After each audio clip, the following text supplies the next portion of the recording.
வணக்கம் நண்பர்களே, இன்றைக்கி வீடியோவில் கர்ப்பமாக இருக்கவங்க அவங்களோட ப்ரெக்னென்சி பீரியடில் நோய் எதிர்ப்பு சக்தி அதிகமாகிறதுக்காகவும் என்னென்ன ஃபுட்ஸ் சாப்பிட்ணும் அப்படின்றத பற்றி தான் பார்க்க போகிறோம். வாங்க வீடியோக்குள்ளே போகலாம்.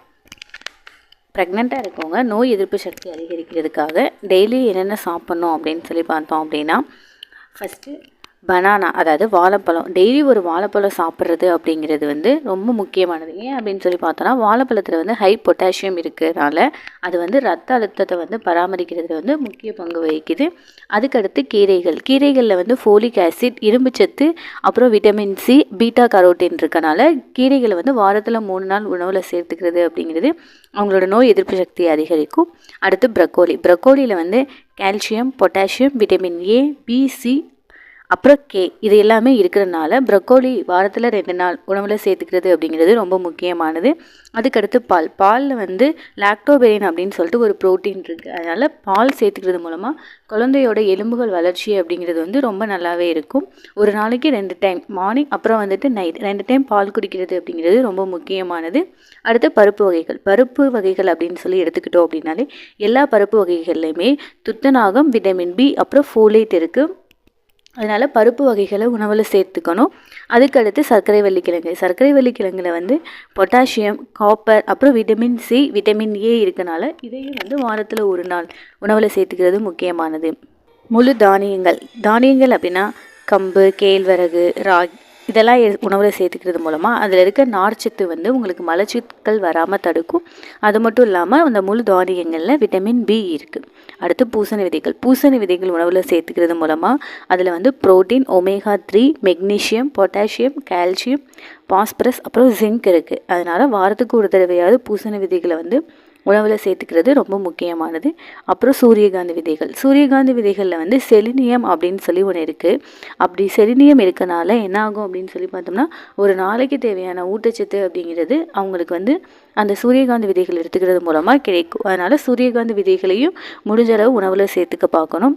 அடுத்து அத்திப்பழம் அப்படின்னு சொன்னாலே ஹீமோக்ளோபின் ஞாபகம் வரும். அது இல்லாமல் அத்திப்பழத்தில் வேறு என்ன நன்மைகள்லாம் இருக்குது அப்படின்னா, அத்திப்பழத்தில் ஒரு ஆன்டி ஆக்சிடென்ட் இருக்குது. அது இல்லாமல் calcium, potassium, magnesium, phosphorus, vitamin K இருக்குது.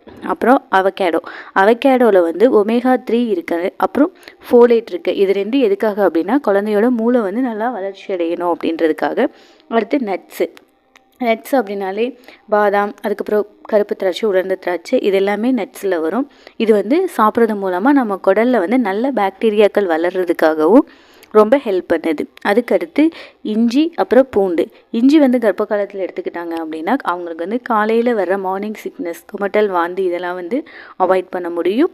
பூண்டு உணவில் சேர்த்துக்கிறது மூலமாக அந்த பூண்டில் இருக்க ஆன்டி மைக்ரோபியல் உங்களுக்கு குடல் பிரச்சனைகள் வராமல் உங்களுக்கு குழந்தைக்கு பாதுகாக்கும். சிட்ரஸ் ஃப்ரூட் அப்படின்னாலே ஆரஞ்சு இதெல்லாம் எடுத்துக்கிறது மூலமாக லெமன் உங்களுக்கு இம்யூனிட்டி பவர் அதிகமாக இருக்கும். அது மட்டும் இல்லாமல் கர்ப்ப காலத்தில் வர்ற வாமிட், நாசியேட்டட் இது எல்லாத்தையுமே அவாய்ட் பண்ணதுக்கு ரொம்ப ஹெல்ப் பண்ணும். அப்புறம் க்ரீன் டீ. ஒருவேளை நீங்கள் மில்க் எடுக்காதவங்க இல்லை மில்க் டீ எடுக்காதவங்களா இருந்தீங்க அப்படின்னா க்ரீன் டீ எடுத்துக்கிட்டிங்க அப்படின்னா அது மூலமாக ஆன்டி ஆக்சிடென்ட் உங்களுக்கு கிடைக்கும். அதுக்கடுத்து கேப்சிகமில் விட்டமின் சி இருக்குது. ஆரஞ்சை விட 3 மடங்கு அதிகமாக விட்டமின் சி கேப்சிகமில் இருக்குது. அதனால் கேப்சிகமும் அடிக்கடி அதாவது குடமிளகாய் உணவில் அடிக்கடி சேர்த்துக்கிறது அப்படிங்கிறது ரொம்ப முக்கியமானது. அப்புறம் முட்டையில் புரோட்டீன், அப்புறம் ஒமேகா 3, விட்டமின் டி இருக்குது. இதெல்லாம் எதுக்காக அப்படின்னா குழந்தைக்கு நரம்பு ப்ராப்ளம் எதுவும் வராமல் தடுக்கிறதுக்காக. முட்டையை தினமும் 1 நாள் உணவில் சேர்த்துக்கிறது ரொம்ப நல்லது. அப்படி முட்டை பிடிக்காதவங்களாம் இருந்தீங்க அப்படின்னா அட்லீஸ்ட் வாரத்தில் ஒரு 3 நாளாவது சாப்பிட்றது ரொம்ப முக்கியமானது. அப்புறம் சிக்கனில் ஹை ப்ரோட்டீன் இருக்குது. அப்புறம் மீனில் ஒமேகா 3 இருக்குது. இது உங்கள் குழந்தையோட கண்களுக்கு ரொம்ப முக்கியமானது.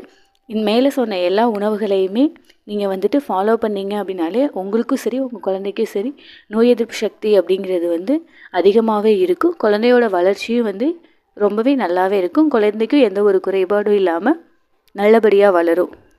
வீடியோ ரிலேட்டடாக ஏதாவது டவுட் இருந்தது அப்படின்னா கீழே கமெண்ட் செக்ஷனில் கமெண்ட் பண்ணுங்கள். நன்றி.